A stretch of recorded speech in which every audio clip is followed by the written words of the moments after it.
Hi, in the last session we discussed of Ulysses' desire for traveling. Traveling gives us a rich experience. In fact, our philosophical outlook itself may take a new turn. Sunrise on the Hills by H.W. Longfellow is one such poem where the philosophy of life changes. The refreshing snapshots our eye catches as we move and observe nature are often an eye-opener. In the first stanza, we saw the canvas of the nature capturing the brightest color available. And in the second stanza, the nature resounds the sweetest music or the mesmerizing sound. And let's wait and see what does the poet try to give us as a message from the third stanza, and also all the language elements used in this poem. If thou art worn and hard beset with sorrows that thou wouldst forget, if thou wouldst really listen, that will keep thy heart from fainting and thy soul from sleep, go to the woods and hills. No tears dim the sweet look that nature wears.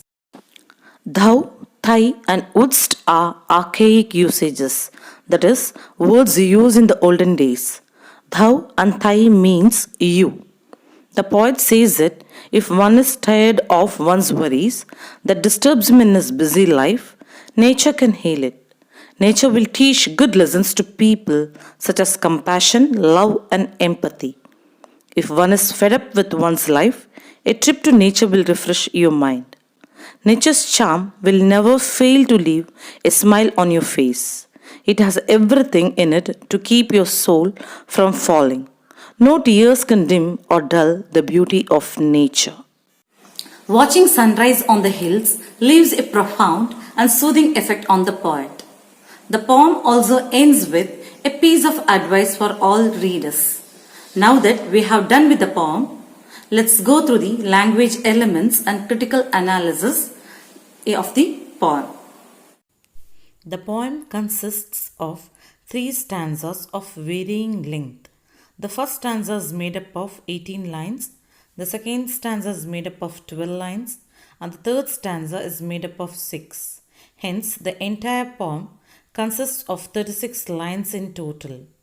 Now, regarding the poet H.W. Longfellow. H.W. Longfellow lived during the period between 1807 to 1882. He was an influential American poet, translator, and professor at Harvard University. During his lifetime, Longfellow was considered the best of all American poets, and his work was widely translated and published in various other languages. The poem, Sunrise on the Hills, presents the experience of the poet as he watches the sun rise amidst the hills. He was considered the reader's favorite poet of his age. Though he was writing in the 19th century, his sensibilities matched with that of those of romantics. Here in this poem, Sunrise of the Hills, the poet has made use of many poetic devices. Let's look into each device one by one. Rhyme scheme. Rhyme means the word pronounced identically with the other. Usually, the end words in a poem is considered for the rhyme scheme. Here, in this poem, there is a regular rhyme scheme in the pattern AA, BB, CC, DD, and so on. All 36 lines form rhyming couplets, as in the words arch, march. The first line ends with arch and the second line march. They end with a similar sound. Hence, we can name them A. You can find this pattern in every lines, as in gales, veils, light, height, etc. Archaic. The poet has made use of a rich language in this poem. Archaic means words no longer in ordinary use. Those days, it was thought using such words would bring nobility to their verse. For example, thou, thy, wouldst are examples of archaic words used in this poem. Likewise, the synonym of valley, vale, glen, and dingle also adds to the rich vocabulary. Alliteration, occurrence or repetition of sound as seen in blasted and bare, faint and far. The sound b and f are repeated. Onomatopoeia. This is the property of a word sounding like what it represents. For example, distant water dashed, current flashed, the word dashed and flashed. The rhyme scheme, alliteration, onomatopoeia, and the rich vocabulary adds to musical quality of the poem, or you can say it enhances the lyrical quality of the poem. Simile. The clouds lose a glory like hosts in battle overthrown. The use of like makes this line a simile. Metaphor. Metaphor means a word or phrase applied to another that doesn't apply literally. As the wheel of the cloud. A cloud never hangs any curtain or cover or wheel to lift on its own accord. Pinnacles thrusting up shattered lands. The pointed end of the mountains, thus the pinnacles, looks like a lance, that is a weapon which thrusts the sky. You can notice how wheel is used with cloud, lance with pinnacles, which we normally don't use. Similarly, heaven's white arc here stands for the sky. Oxymoron.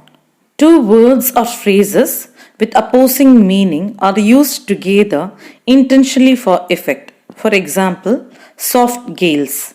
Gales means strong wind. Soft. The strong wind is said to be soft. Personification. Assigning non-living thing with human qualities. You can find in the second line, sun marching along the sky. In the fourth line, the wind kissing the valley. In the eighth, the sun and the clouds as armies on the opposing side of the battlefield. And in the 10th line, mountains as cavalrymen, preparing for battle with their lances raised above their heads. We usually see that the marching and kissing and preparing for the battle, etc., are qualities that is associated with men. Paradox. Though nature may appear to be peaceful, conflicts occur there as well, and we are seeking solace from nature, which itself is a battlefield. It is a contradictory statement as we find contradiction between sun and the cloud, between mountains and the valleys, between the swift flow of a river and the stillness of a lake. We see the current whirl and flash, whereas the lake seems to be silent. The wood bend with a silent reach. In this line, the quality of the serene or calm and silent lake is transferred to the trees.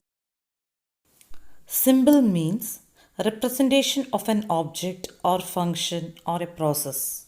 Here, heaven's wide arc refers to the sky. Returning march refers to the sunrise. And hosts in battle overthrown talks about the clouds. Imagery. There are certain words and phrases that describe sights, sounds, movements in the poem that create strong word pictures in the minds of the readers. They belong to a type of imagery called visual imagery. There are many examples. I'm just giving a few. The first stanza abounds in visual imagery. For example, glowed the rich valley, woods were brightened, darkened valley. You can see all this in your mind as described.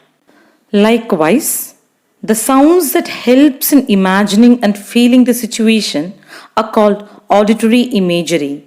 The second stanza abounds in auditory images. Distant water dash, music of the village, merry shout. You can listen to all these sounds when described. The words in the poem that are used to describe a sense of movement is called kinesthetic imagery. Example, wheeled his spiral way. The conical movement of the baton. Cloud was lifted. reverse flow. All these images are connected with movement. Regarding the tone used in the poem, the first two stanzas are light. In the third stanza, the poet lifts the spirits of the depressed soul. The poem is both delightful and gives food for thought. We can also say that this poem is didactic in a sense because it instructs or teaches that a man who is fed up with his hectic life can find solace in nature for his problems and his worries. We can also conclude that the poet is successful in giving us a sumptuous feast for the eyes, ears, and our imagination. That's all. Thank you. Take care.